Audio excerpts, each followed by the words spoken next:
First, we unilaterally transfer 6,000 frozen bodies of Ukrainian soldiers, which are on storage with us. We've conducted all possible identification procedures,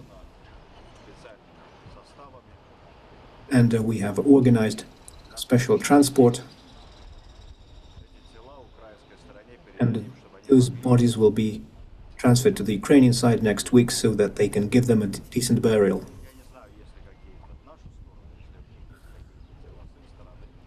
I don't know if there are any bodies that they want to give to us. We would accept them, but that is yet unknown.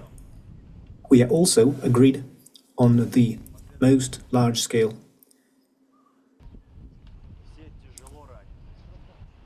prisoner exchange. Those who are gravely wounded or gravely ill, that will be a humanitarian gesture on our side. A similar all-for-all formula will be used to exchange young soldiers of a given age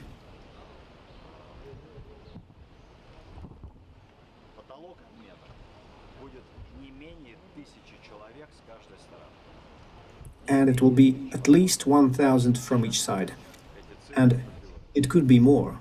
These numbers are now being coordinated. We also agreed to establish a permanent medical commission to provide conclusions to make exchange lists for gravely wounded soldiers. Those exchanges will be carried out on a working basis and will not require our approval. As the Ukrainian side often speaks about the general need for a ceasefire, we proposed a specific ceasefire for 2 or 3 days on certain parts of the front, and it will now be worked out by our specialists, and this will include the cessation of drone operations and other things, so that the bodies can be collected by commanders. It is a hot time of the year, and there is a danger of epidemics, so we want to create the possibility, especially since the Russian army is advancing and there are more Ukrainian soldiers in the gray zone. We want to create conditions for the bodies to be collected and transferred to the other side for a decent Christian burial. So this was the proposal, and the Ukrainian military promised to review them. Now, regarding children. So, what did we hear recently? At the United Nations, at other platforms, we heard about 1.5 million Ukrainian children being abducted. Then we heard about 200,000 Ukrainian children. Now the official figure is 20,000 children. And we tried to get any documentary evidence, any corroboration statements from parents, but there was nothing, no lists, and we have a permanently operating children's ombudsman, and children who found themselves in a difficult situation in the battle zone, they're evacuated.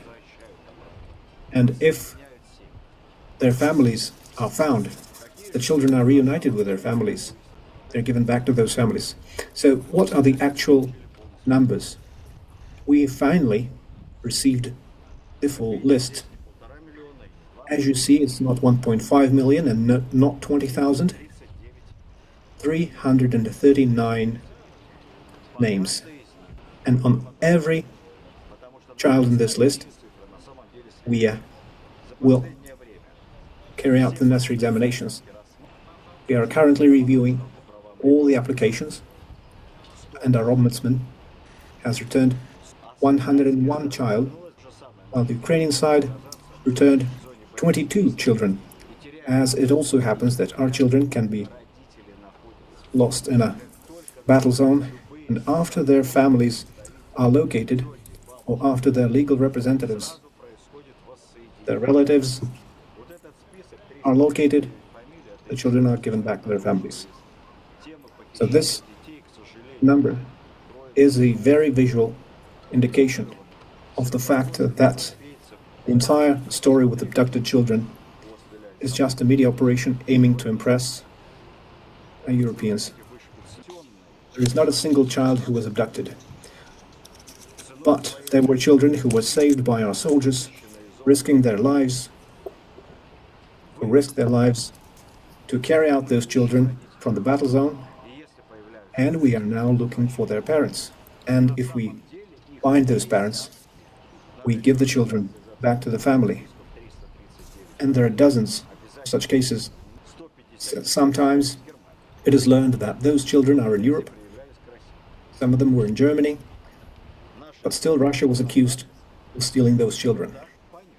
And this shameful PR campaign should of course be stopped. It only harms children. Every child will be reunited with their parents. All the families on both sides will be together again. It's a matter of honor. We have transmitted our memorandum to the Ukrainian side,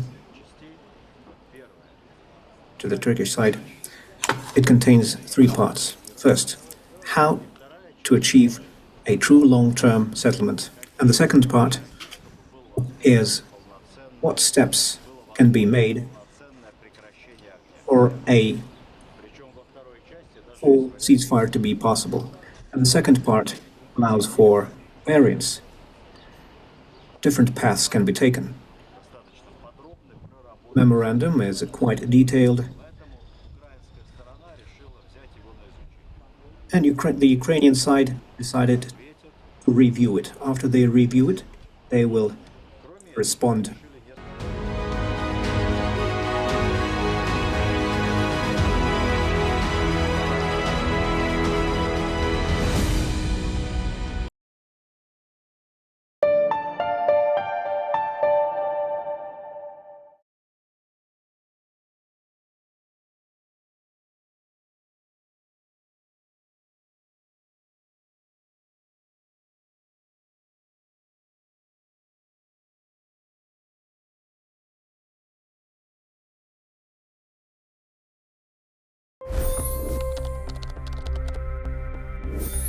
$25 crore गरीब गरीबी को परास्त करके बाहर निकले। For the good of our nation, let's work together and let's truly make America great again. The fastest news breaks. Requested PM saying that we will have to speak to Putin and to Zelensky. The biggest newsmakers. The relationship with India is probably the most important bilateral relationship the U.S. will have for the rest of this century. The capital delivered quite an election result today. Expert analysis. The million-dollar question today is how to stop this dance of death. Ground reports. I'm standing at the crossroad of the Kumbh Mela. Behind me are more than 100 entry ghats. Long-form interviews. Exclusionary politics is reflected in Manipur case as well. You don't bother because this is a small state. Deep dive into burning issues. It's often said DRC could be the richest country in the whole world. It's because of what sits underneath. Why exactly did the US topple the Sheikh Hasina government? HD videos. We don't just break news, we break it down.